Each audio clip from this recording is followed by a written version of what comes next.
Good morning students. आज हम लोग चैप्टर 8 का एक न्यू लेक्चर लेके आए और ये लेक्चर बहुत इंपॉर्टेंट है इस चैप्टर के न्यूमेरिकल सोल्व करने के लिए। जिसमें मैं बात करूँ इस आज जो मैं टॉपिक बताऊंगा और आज जो फॉर्मूला हम लोग ड्राइव करने वाले हैं उसके बेसिस पे आपको एग्जाम्पल 8.7, 8.8, 8.9, 8.10 और 8.11 पाँच तो बेटा एग्जाम्पल हो गए आपके पास। और अगर मैं न्यूमेरिकल प्रॉब्लम की बात करूँ तो 8.3, 8.4, 8.5, 8.6, 8.10 पाँच आपकी न्यूमेरिकल प्रॉब्लम। एटलीस्ट कम से कम आपके पास जो 10 क्वेश्चन है वो आप आज के टॉपिक के रिजल्ट के बेसिस पे सोल्व कर पाएंगे, तो इम्पोर्टेंट बन जाता है हमारे लिए। और अगर बोर्ड में इस चैप्टर का कोई न्यूमेरिकल आता है तो मैक्सिमम चांस रहता है कि इसी टॉपिक के बेस के ऊपर आपके पास न्यूमेरिकल पूछा जाएगा। अब देखिए आज हम लोग जो पढ़ने वाले हैं वो बेसिकली क्या है, कुछ डेफिनेशंस हैं और उन डेफिनेशन से हम कुछ फॉर्मूला ड्राइव करेंगे और उसी के रिगार्डिंग हम लोग स्टडी करने वाले हैं। इस टॉपिक को जो मैं पढ़ाऊंगा उसके जो पीडीएफ नोट्स हैं वो वीडियो के नीचे डिस्क्रिप्शन में मैं लिंक डाल दूंगा, आप वहाँ से डाउनलोड कर सकते हैं। और एक रिक्वेस्ट है, ये क्वेश्चन मैंने अभी तक अपलोड नहीं किए, तो एक या दो दिन के अंदर ये अपलोड हो जाएंगे मेरे पास, तो एक दो दिन बाद आराम से आप लोग में से पूछ सकते हैं कहाँ अपलोड हुए हैं, तो चैनल पे होंगे ऑब्वियसली बात है, तब आप इसको देख सकते हैं। फर्स्ट मैं यही कहूँगा कि इन क्वेश्चन को एक बार आप खुद से जरूर ट्राई करें, उसके बाद जब नहीं आए तो चैनल पे आना और इनको वहाँ से स्टडी कर लेना।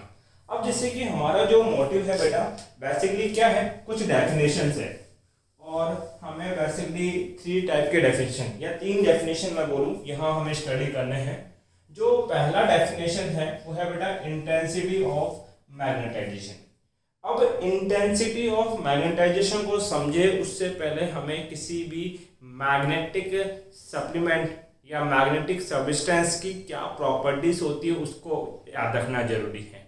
जैसे कि इससे प्रीवियस लेक्चर में या इससे जस्ट 2 लेक्चर पहले मैंने आपको एक चीज पढ़ाई थी कि ये कोई न्यूक्लियस है, ठीक है। इस न्यूक्लियस के अराउंड ये क्या है बेटा, एक ऑर्बिट, और इस ऑर्बिट में ये इलेक्ट्रॉन क्या कर रहा है बेटा, रिवॉल्व कर रहा है। इस ऑर्बिट का रेडियस कितना था बेटा r, और इसकी रिवोल्यूशन स्पीड कितनी थी बेटा आपके पास v। तो हमने देखा था कि ये जो इलेक्ट्रॉन रिवॉल्व करता है तो अपने अराउंड एक magnetic dipole moment that is capital M develop करता है, और इस कैपिटल M की वैल्यू थी बेटा EVR अपॉन में कितना 2 आपके पास। ये हम लोग ड्राइव कर चुके हैं। इसका मतलब मैं एक छोटा सा स्टेटमेंट दे सकता हूं कि हर एटम का कुछ ना कुछ आपके पास मैग्नेटिक डाइपोल मोमेंट होता ही होता है, और वो कितना होता है M = EVR अपॉन में कितना बेटा 2 होता है आपके पास। हाँ, इस मैग्नेटिक डाइपोल मोमेंट की डायरेक्शन कुछ भी हो सकती है, किधर भी हो सकती है, लेकिन हर एटम अपना एक मैग्नेटिक डाइपोल मोमेंट रखता है। ये बात हमें पता है कितना रखता है बेटा EVR अपॉन में 2। अब देखिए आपके पास कुछ तो ऐसे होते हैं, मान लीजिए कोई मैग्नेटिक सब्सटेंस है, ये मैग्नेटिक सब्सटेंस है, ठीक है। इसके अंदर बहुत सारे क्या होंगे बेटा एटम्स होंगे, बहुत सारे क्या होंगे एटम। मैं मैग्नेटिक सब्सटेंस की बात कर रहा हूं बेटा यहाँ पे। और अगर कोई एटम होगा तो उस एटम का क्या होगा बेटा मैग्नेटिक डाइपोल मोमेंट। अब देखो किसी सिंगल एटम के मैग्नेटिक डाइपोल को मैं इस तरीके से स्मॉल सा बार मैग्नेट से रिप्रेजेंट करूंगा। एक छोटी सी बार मैग्नेट अगर मैं बना रहा हूं that mean it represent single atom magnetic dipole moment आपके पास। तो मैंने बोला कि यहाँ पे बहुत सारे एटम है, एक एटम ये है यहाँ पे जिसका मैग्नेटिक डाइपोल मोमेंट ये रहा, दूसरा एटम आपके पास ये है जिसका मैग्नेटिक डाइपोल मोमेंट ये रहा, तीसरा ये है जिसका मैग्नेटिक डाइपोल मोमेंट ये है, और चौथा आपके पास ये है जिसका ये वाला है, और पांचवा ये। अब आपको पता होगा कि इनिशियल में ये सारे जो मैग्नेटिक डाइपोल मोमेंट होंगे वो कैसे अलाइन होंगे, रैंडमली इसलिए होंगे क्योंकि इनके ऊपर कोई फोर्सेस नहीं है, ये अपनी मर्जी से अपनी डायरेक्शन डिसाइड कर सकते हैं। तो इसका कहाँ पे बेटा साउथ टू नॉर्थ, मतलब पहले वाले का मैग्नेटिक डाइपोल मोमेंट इधर है, इसका साउथ टू नॉर्थ ये इधर है, इसका साउथ टू नॉर्थ ये इस डायरेक्शन में है, इसका साउथ टू नॉर्थ ये इस डायरेक्शन में है, और इसका साउथ टू नॉर्थ ये इस डायरेक्शन में है। हमें पता है कि मैग्नेटिक डाइपोल मोमेंट की डायरेक्शन कहां से कहां होती है बेटा साउथ टू नॉर्थ होती है। इसका मतलब मैं बोल सकता हूँ कि ये कोई मैग्नेटिक सब्सटेंस है जिसमें बहुत सारे डाइपोल्स हैं। बहुत सारे क्या बेटा, डाइपोल्स है। लेकिन वो डाइपोल कैसे है बेटा, आपके पास रैंडमली अलाइन है। ठीक है, इतनी सी बात हमें समझ में आती है। अब देखो मैंने क्या किया, मैंने ये बोला कि ये डाइपोल है, इस डाइपोल को एक एक्सटर्नल स्ट्रॉन्ग मैग्नेटिक फील्ड में रख दिया जाता है। मान लेते हैं यहाँ पे एक स्ट्रॉन्ग मैग्नेटिक फील्ड बना लेते हैं, ये नॉर्थ और ये इसका क्या बना बेटा, साउथ। तो इसके बीच में इस तरीके से एक स्ट्रॉन्ग मैग्नेटिक फील्ड स्टेबलाइज होगा, ये स्टेबलाइज होगी। अब ये जो डाइपोल है ये एक्सटर्नल फील्ड में आ गया, तो हम बोलेंगे जब डाइपोल को एक्सटर्नल फील्ड में रखा जाएगा तो ये एक्सटर्नल फील्ड इन डाइपोल पे एक फोर्स लगाएगा। फोर्स क्या लगाएगा, ये छोटे छोटे मैग्नेट हैं। अब ये जो बड़ा फील्ड है इन छोटे मैग्नेट को अपने डायरेक्शन में क्या करेगा, अलाइन करेगा। जैसे आपको दिखाई दे रहा होगा इस स्मॉल मैग्नेट में मैंने ये नॉर्थ बनाया, ये क्या बनाया, साउथ। अभी ये इधर था लेकिन ये नॉर्थ इस नॉर्थ को रिपेल करेगा और ये साउथ साउथ से रिपेल होगा। इसका मतलब ये रोटेट होके इधर हो जाएगा, ये बन जाएगा साउथ, ये बन जाएगा नॉर्थ, और ऐसे स्ट्रेट लाइन के अंदर जितने भी हैं सारे के सारे ऐसे स्ट्रेट लाइन के अंदर अपने आप को क्या कर लेंगे बेटा, align. South north, south north, ये साउथ नॉर्थ, ये साउथ नॉर्थ, ये साउथ और ये नॉर्थ। अब देखो दो प्रोसेस हो चुके हैं। पहले जब एक्सटर्नल फील्ड नहीं था तो ये अपने आप को क्या करके बैठे थे, रैंडमली अलाइन करके बैठे थे, जिसकी वजह से इसकी जितनी भी मैग्नेटिक प्रॉपर्टी थी वो हिडन थी आपके पास, मतलब कि ये मैग्नेट की तरह बिहेव नहीं कर रहा था। अब हमने क्या बोला कि जब इसको हमने एक्सटर्नल मैग्नेटिक फील्ड के अंदर डाल दिया तो ये जो डोमेन्स हैं ये सारे एक ही डायरेक्शन में क्या हो गए, अलाइन हो गए। तो डायरेक्शन में अलाइन होंगे तो इस पहले वाले का कुछ मैग्नेटिक डाइपोल मोमेंट होगा, दूसरे वाले का कुछ मैग्नेटिक डाइपोल मोमेंट होगा, तीसरे वाले का कुछ होगा, चौथे का कुछ होगा, पांचवे का कुछ होगा, छठे का कुछ होगा। और ये 6 के 6 जो मैग्नेटिक डाइपोल मोमेंट निकल के आए इन एटम्स के, ये सारे एक ही डायरेक्शन में है, एक ही डायरेक्शन में है, तो मैं इनका वेक्टर सम कर सकता हूं। इसका मतलब मैं इस पूरे सब्सटेंस का एक net magnetic dipole moment calculate कर सकता हूं, जिसको मैंने क्या लिखा बेटा, एम नेट। अब देखो ये क्या बताएगा, अब हमें ये पता लगा कि ये कोई मैग्नेटिक सब्सटेंस था जिसका नेट डाइपोल मोमेंट है एम नेट। अब ये टोटल डाइपोल मोमेंट कहाँ डेवलप हुआ, तो हमने बोला कि कोई भी सब्सटेंस लोगे, जैसे बात करते हैं बेटा ये कोई सब्सटेंस है तो इसका जरूर पूरे का कुछ क्या होगा बेटा, वॉल्यूम होगा। तो हम बोल सकते हैं कि इसके v वॉल्यूम के अंदर कितना डाइपोल मोमेंट डेवलप हुआ बेटा, m नेट हुआ आपके पास। तो बताओ यूनिट वॉल्यूम में कितना डेवलप हुआ होगा, तो हम बोलेंगे यूनिट वॉल्यूम में होगा m नेट बाई क्या, वॉल्यूम आपके पास। तो यूनिट वॉल्यूम में जो डाइपोल मोमेंट डेवलप होता है that is called intensity of magnetisation. इसी को क्या बोलते हैं बेटा, इंटेंसिटी ऑफ मैग्नेटाइजेशन। तो इंटेंसिटी ऑफ मैग्नेटाइजेशन को हम लोग कैपिटल आई से रिप्रेजेंट करते हैं। इसका फॉर्मूला क्या है बेटा, magnetic moment develop in specimen. इसका मतलब इस सब्सटेंस में कितना मैग्नेटिक मोमेंट डेवलप हुआ divide by volume of specimen. इस पूरे सब्सटेंस का वॉल्यूम कितना है आपके पास, that mean magnetic moment develop in per unit volume is called intensity of magnetization. जितनी बात मैंने बताई ये सारी ही इसकी थ्योरी के पार्ट है। देखो अब डिफाइन करता हूं मैं, डेफिनेशन क्या है, when a magnetic specimen is subjected.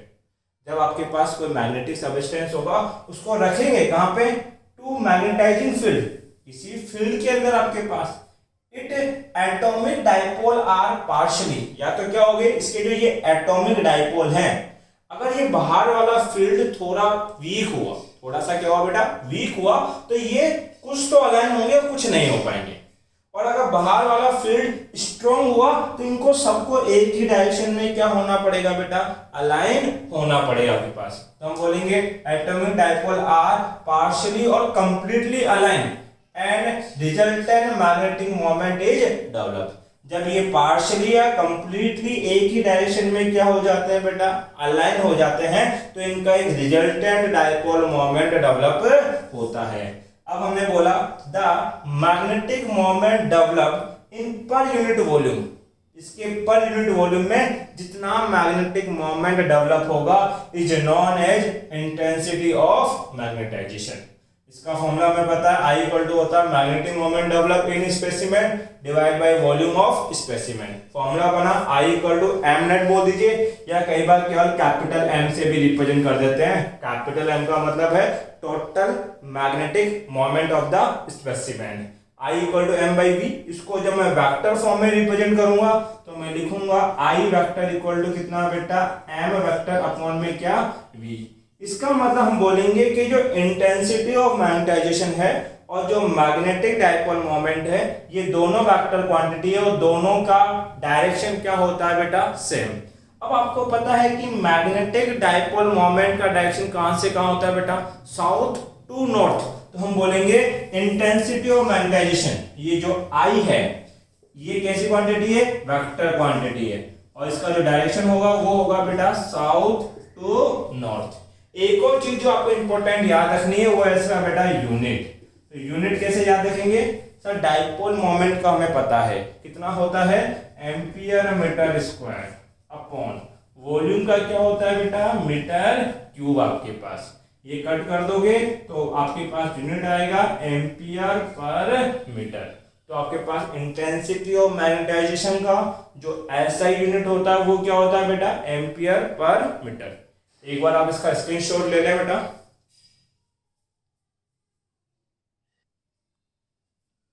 बेटा जो सेकंड डेफिनेशन हम लोग स्टडी कर रहे हैं दैट इज मैग्नेटाइजिंग फील्ड, जिसको हम लोग रिप्रेजेंट करने वाले हैं एच वेक्टर से।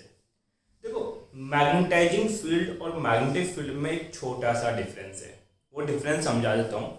जैसे मान लीजिए आपके पास कोई करंट कैरिंग एलिमेंट है, तो हमने बोला सोलेनॉइड कंसिडर कर लो जैसे आप लोग, तो सोलेनॉइड कुछ इस तरीके से था, ये था आपके पास।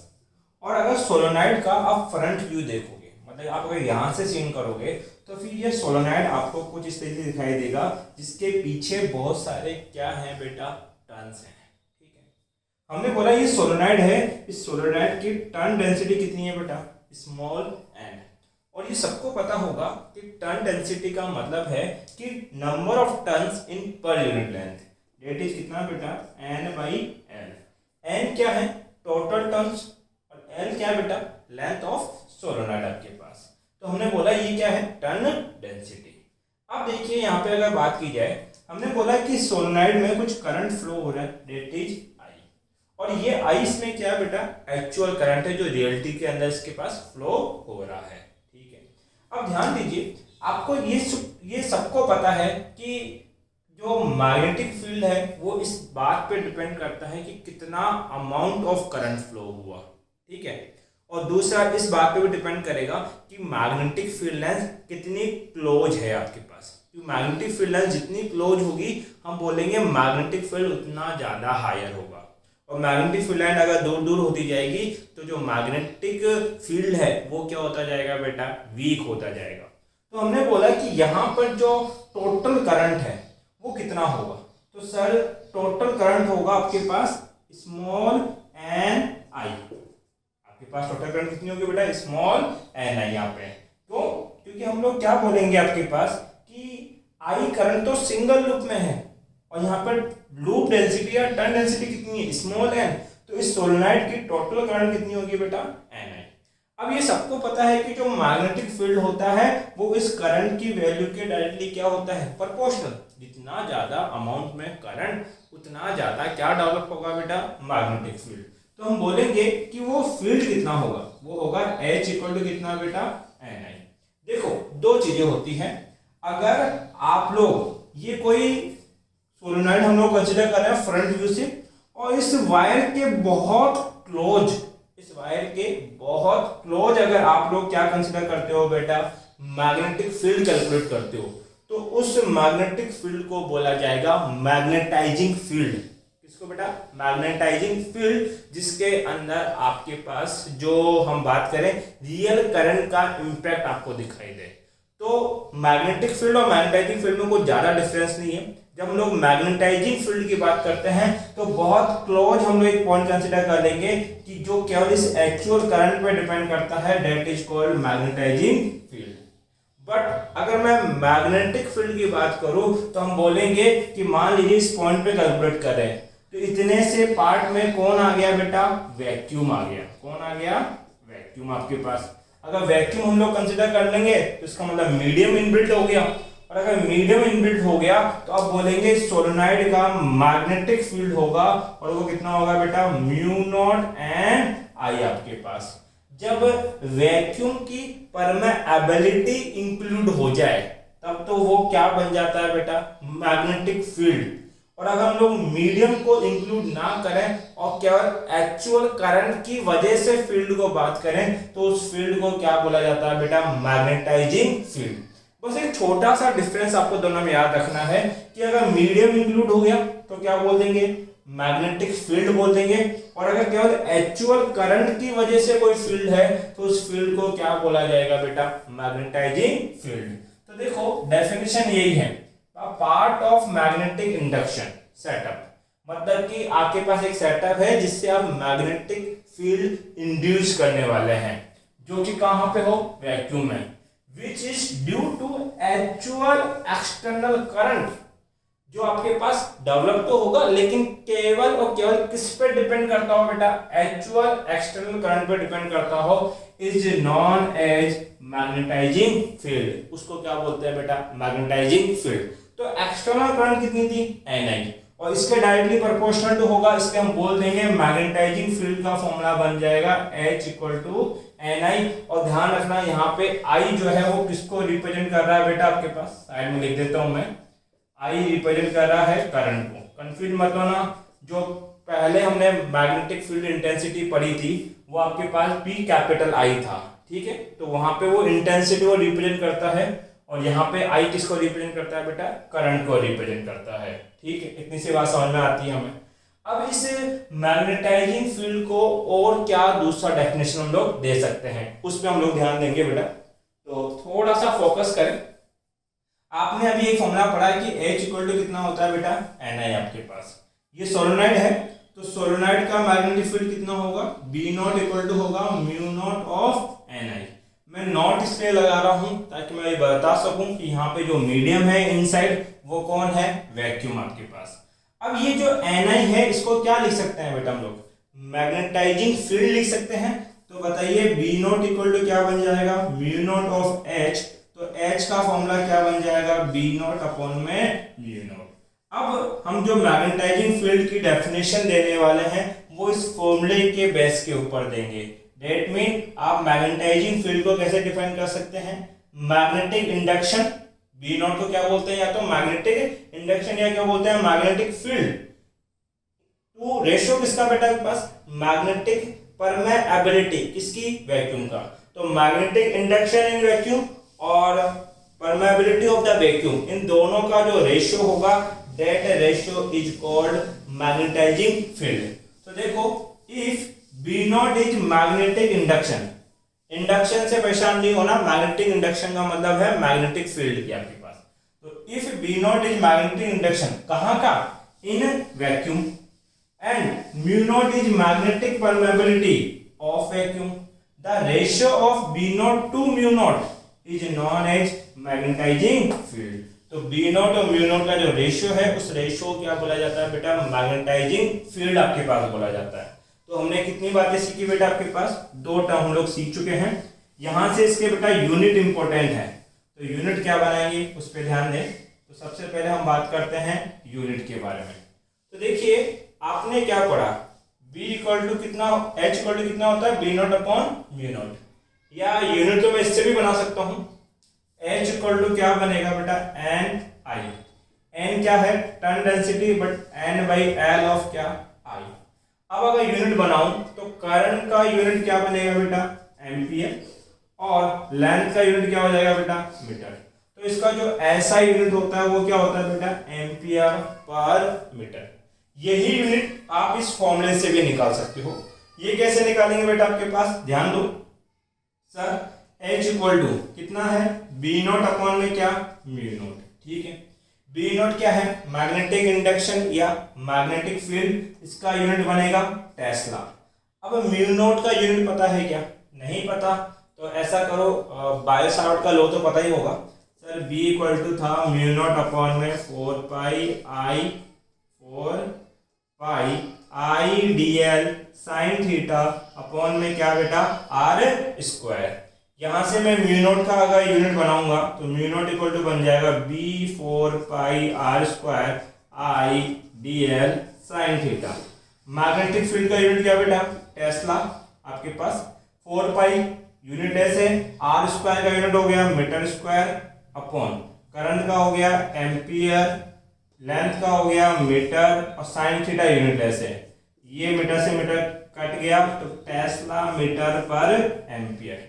म्यू नॉट की जगह क्या रखोगे बेटा, टेस्ला मीटर पर एम्पियर, एम्पियर ऊपर, अब भी यूनिट क्या आएगा एम्पियर पर मीटर। तो ऐसा ही सिस्टम में आप यूनिट रखें, यूनिट क्या होता है बेटा एम्पियर पर मीटर आपके पास। अब इसका एक और यूनिट है जो आपका न्यूमेरिकल सोल्व करने में काम में आएगा, that is called SI unit आपके पास। अगर मैं एसआई यूनिट की बात करूं तो एसआई यूनिट तो आपके पास क्या है एम्पियर पर मीटर। अगर मैं इसके सीजीएस यूनिट की बात करूं तो वो होता है बेटा ओरेस्टेड। कितना होता है ओरेस्टेड। अब आपको इसके एसआई यूनिट और ओरेस्टेड के बीच में एक रिलेशनशिप पता होना चाहिए। तो हम बोलेंगे आपके पास, एक मिनट मैं चेंज कर लूं, कुछ डेटा कंफ्यूजन है, ठीक है। देखो बेटा आपको याद ये रखना है कि 1 ओरेस्टेड जो होता है इक्वल टू होता है आपके पास अप्रोक्सीमेट 80 के, या फिर ये बराबर होगा 10⁻³ अपॉन में क्या 4 पाई के आपके पास। ये है एम्पियर पर मीटर और ये भी एम्पियर पर मीटर। तो 1 ओरेस्टेड को जब एसआई में कन्वर्ट करना हो तो 80 के इक्विवेलेंट है, या फिर आप कई जगह 10⁻³ अपॉन में 4 पाई। तो इस डेटा को याद रखें, ये आपके पास सीजीएस सिस्टम का यूनिट है और ये एसआई सिस्टम के यूनिट है जो आपस में क्या है बेटा इक्वल है। अगर एक बार इसका स्क्रीनशॉट ले बेटा,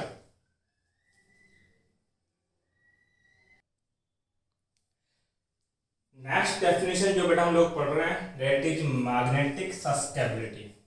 देखो इससे प्रीवियस हमने 2 डेफिनेशन स्टडी करे, एक था आपके पास इंटेंसिटी ऑफ मैग्नेटाइजेशन और दूसरा था मैग्नेटाइजिंग फील्ड, जो कि कंपेयर करें तो मैग्नेटिक फील्ड के इक्विवेलेंट ही था आपके पास। बस फर्क इतना था, मैग्नेटिक फील्ड को हम लोग मीडियम पे कैलकुलेट कर लेते हैं, जबकि मैग्नेटाइजिंग फील्ड केवल एक्चुअल करंट के लिए कैलकुलेट होता है। अब देखिए बेटा हमें स्टडी क्या करना है मैग्नेटिक सस्टेबिलिटी। इसके लिए क्या करते हैं बेटा हम लोग कोई मैग्नेटिक स्पेसिमेन या मैग्नेटिक सब्सटेंस लेते हैं। तो ये मैंने कोई मैग्नेटिक सब्सटेंस ले लिया, ठीक है। और इस मैग्नेटिक सब्सटेंस के अंदर क्या होंगे बेटा डोमेन होंगे या डाइपोल मोमेंट होंगे आपके पास, क्योंकि हर एटम का एक डाइपोल मोमेंट होता है। तो इनिशियल में क्या होंगे बेटा वो जो डाइपोल मोमेंट होंगे वो आपके पास रैंडमली डी अलाइन होंगे, मतलब अपनी मर्जी से वो कहीं भी अलाइन हो सकते हैं। आपने क्या किया बेटा इस मैग्नेटिक स्पेसिमेन या मैग्नेटिक सब्सटेंस को एक मैग्नेटाइजिंग फील्ड में रख दिया। मैग्नेटाइजिंग फील्ड का मतलब मैग्नेटिक फील्ड ही है, लेकिन किसमें रखा बेटा एच में। अब आपको पता है कि जैसे ही इस मैग्नेटाइजिंग फील्ड में इसको रखोगे तो ये जो पहले आपके पास रैंडमली डी अलाइन थे, अब ये सारे के सारे एक डायरेक्शन में ऐसे क्या हो जाएंगे बेटा आपके पास अलाइन हो जाएंगे, ठीक है। ये सारे एक ही डायरेक्शन में आ गए। जब सारे के सारे एक डायरेक्शन में आ जाएंगे तो हम बोलेंगे इसमें क्या डेवलप होगा, एक magnetic dipole moment, that is M net आपके पास प्रोड्यूस होगा। अगर मैग्नेटिक डाइपोल मोमेंट डेवलप होगा और इस सब्सटेंस का या स्पेसिमेन का वॉल्यूम मुझे पता है कितना है v है, तो हम बोलेंगे magnetic dipole moment in per unit volume, that is क्या I, m अपॉन में क्या लिखते हैं बेटा v। इसका मतलब यह है कि जब आपने इस मैग्नेटिक स्पेसिमेन को एक मैग्नेटाइजिंग फील्ड में रखा तो उसमें क्या डेवलप हुई बेटा इंटेंसिटी। अब एक चीज समझो, मैंने कहा था कि अगर ये जो मैग्नेटाइजिंग फील्ड जो एक्सटर्नली आप अप्लाई कर रहे हो अगर ये वीक है तो ये जितने भी डाइपोल है या डोमेन है ये एक साथ अलाइन नहीं होंगे, पार्शियली होंगे, मतलब कुछ हो जाएंगे कुछ नहीं होंगे। तब हम बोलेंगे कि डाइपोल मोमेंट कैसा बनेगा कम। अगर ये सारे के सारे एक डायरेक्शन में नहीं आए, मतलब कि मान लो 10 लाख थे, 10 लाख में से 4 लाख एक डायरेक्शन में आ गए, तो डायपोल मोमेंट जो होगा वो 4 लाख के बराबर होगा और उसके अंदर कुछ इंटेंसिटी डेवलप होगी। बट अगर मान लो आप मैग्नेटाइजिंग फील्ड H की वैल्यू बढ़ा दोगे तो आपके पास जितने भी डायपोल मोमेंट है इन सबको क्या होना पड़ेगा बेटा, अलाइन होना पड़ेगा। जब ये सारे के सारे अलाइन हो जाएंगे, मतलब कि मान लो टोटल थे 10 लाख और 10 के 10 लाख एक डायरेक्शन में आ गए, तो डायपोल मोमेंट भी बढ़ जाएगा, डायपोल मोमेंट बढ़ेगा तो इंटेंसिटी भी बढ़ जाएगी। इसका मतलब हम डायरेक्टली बोल सकते हैं कि अगर आप मैग्नेटाइजिंग फील्ड H को बढ़ाते हैं तो सब्सटेंस की इंटेंसिटी ऑफ मैग्नेटाइजेशन भी बढ़ती है। डेट में ये H और ये I एक दूसरे के क्या होते हैं बेटा, प्रोपोर्शनल टू होते हैं। तो हमने बोला कि जो मैग्नेटिक फील्ड इंटेंसिटी है या इंटेंसिटी ऑफ मैग्नेटाइजेशन है वो डायरेक्टली प्रोपोर्शनल है मैग्नेटाइजिंग फील्ड H के। अब प्रोपोर्शनल का साइन हटाते हैं तो क्या आता है बेटा, एक कांस्टेंट, और यहाँ पे वो कांस्टेंट आता है बेटा नीटा m। इस तरीके से फॉर्म करना है, नीटा m मल्टीप्लाई में क्या h, तो नीटा m इक्वल टू बन जाएगा बेटा I बाई h, और इस नीटा m को ही क्या बोला जाता है, मैग्नेटिक सस्केबिलिटी आपके पास। तो मैग्नेटिक सस्केबिलिटी होती क्या है समझना। पहले तो ये बात बोलेगा ये कि जो मैग्नेटिक स्पेसिमेन है उसको इस मैग्नेटाइजिंग फील्ड में रखना पड़ेगा। तो when a magnetic specimen, that mean magnetic substance is placed in a magnetic field या magnetizing field H, then it become magnetized. तो ये सब्सटेंस मैग्नेटाइज होने लगेगा जिसकी वजह से इसमें क्या डेवलप होंगे, डेवलप मैग्नेटिक डायपोल मोमेंट। ठीक है, उसके बाद में क्या बोला, अगर आपके पास मैग्नेटाइजिंग फील्ड स्मॉल है तो आप देखोगे कि इंटेंसिटी ऑफ मैग्नेटाइजेशन डेवलप हुआ मैटर में कितना, I, और जैसे जैसे आप इस H को बढ़ाओगे इस I की वैल्यू भी क्या होगी बेटा, इंक्रीज होगी। That mean I is directly proportional to magnetizing field H। तो हमने बोल दिया I प्रोपोर्शनल टू क्या, H, और यहां से कौन आ गया, नीटा m। अब ये जो नीटा m या सस्केबिलिटी का फॉर्मूला आया, इसके बेसिस के ऊपर हम इसको डिफाइन करेंगे। तो नीटा m क्या होता है, the ratio of intensity that is I of magnetization to the magnetizing field H। तो इंटेंसिटी ऑफ मैग्नेटाइजेशन मतलब कौन हो गया बेटा, I, और मैग्नेटाइजिंग फील्ड का मतलब कौन हो गया बेटा, H। तो I और H का जो रेशियो है इज नॉन एज मैग्नेटिक सस्केबिलिटी। अब इसके बारे में एक बात याद रखोगे, आपको पता है इंटेंसिटी ऑफ मैग्नेटाइजेशन का यूनिट क्या था, एम्पियर पर मीटर, और मैग्नेटाइजिंग फील्ड का यूनिट भी क्या आया था, एम्पियर पर मीटर।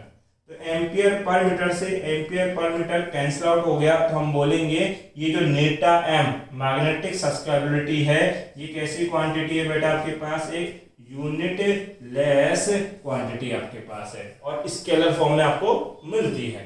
तो एक बार बेटा इसका स्क्रीनशॉट ले। अब इसके बाद हम लोग जो पढ़ने वाले हैं वो बहुत इंपॉर्टेंट होगा।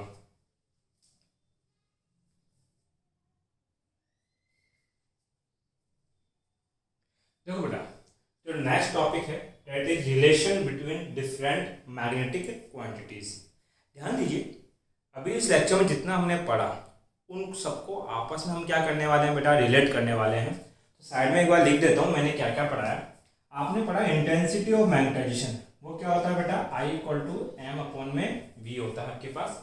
फिर हमने क्या पढ़ा बेटा, मैग्नेटाइजिंग फील्ड पढ़ी दैट इज H, और H इक्वल टू हमने पढ़ा था b नॉट अपॉन में क्या, v नॉट। ये तो किसके लिए है बेटा, वैक्यूम के लिए था आपके पास। बट अगर यही फॉर्मूला मुझे मीडियम के लिए लिखना होता तो मैं क्या लिखता, H इक्वल टू कितना, b अपॉन में क्या, म्यू। जब वैक्यूम था तो परमेबिलिटी ऑफ वैक्यूम लिखी गई थी, मीडियम है तो अब लिखी जाएगी परमेबिलिटी ऑफ मीडियम।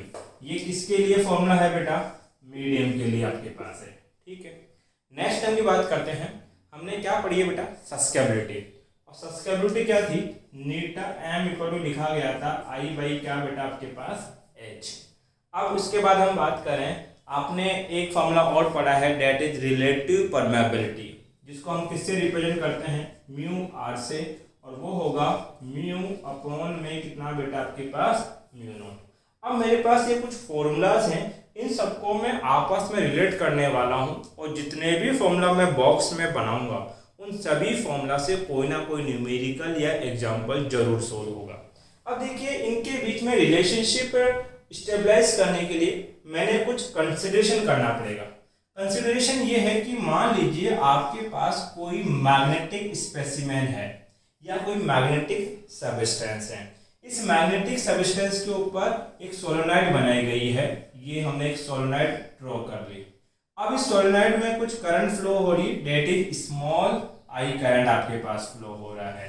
अगर इस सोलेनॉइड में करंट फ्लो होगा तो मुझे एक बात पता है कि इस सोलेनॉइड में करंट फ्लो होगा तो सोलेनॉइड में क्या डेवलप होगा बेटा, मैग्नेटिक फील्ड। और वो मैग्नेटिक फील्ड कितना होगा बेटा, बी नॉट। और हम पढ़ चुके हैं कि बी नॉट इक्वल टू क्या होता है सर, म्यू नॉट एन आई होता है। ठीक है, जहां पर हमने ये भी पढ़ा था कि H की एक और वैल्यू होती है क्या, N I, current density multiply by current. तो हम बोल देंगे बी नॉट इक्वल टू क्या लिख सकते हैं बेटा, म्यू नॉट ऑफ H। एक मैग्नेटिक फील्ड तो ये। दूसरा, ये अंदर जो मैंने सिलेंडर रखा है, ये सिलेंडर कौन है आपके पास, ये है एक मैग्नेटिक स्पेसिमेन या मैग्नेटिक सबस्टेंस। अब आपको पता है कि मैग्नेटिक सबस्टेंस में छोटे छोटे क्या होते हैं बेटा, डोमेन या डाइपोल होते हैं आपके पास, जो इनिशियल में कैसे होते हैं, रैंडमली अलाइन होते हैं। जब ये रैंडमली अलाइन होते हैं तो इसका डाइपोल मोमेंट कितना होता है, जीरो। डाइपोल मोमेंट जीरो होगा क्योंकि किस रैंडमली डी अलाइन है। और डाइपोल मोमेंट कैसी क्वांटिटी की, वेक्टर, एक इधर जा रहा है दूसरा उसके अपोजिट जाएगा, कैंसिल आउट हो जाएगा। जब डाइपोल मोमेंट जो जीरो है तो इंटेंसिटी ऑफ मैग्नेटाइजेशन भी कितनी होगी बेटा, जीरो। बट जैसे ही इस मैग्नेटिक स्पेसिमेन को एक एक्सटर्नल मैग्नेटिक फील्ड, जैसे आपको पता है कि ये करंट इसमें फ्लो होगी तो इसमें क्या स्टेबलाइज होगा, एक एक्सटर्नल मैग्नेटिक फील्ड स्टेबलाइज होगा, जिसकी वजह से ये जितने भी डोमेन है ये सारे के सारे एक ही डायरेक्शन में क्या हो जाएंगे बेटा, अलाइन हो जाएंगे।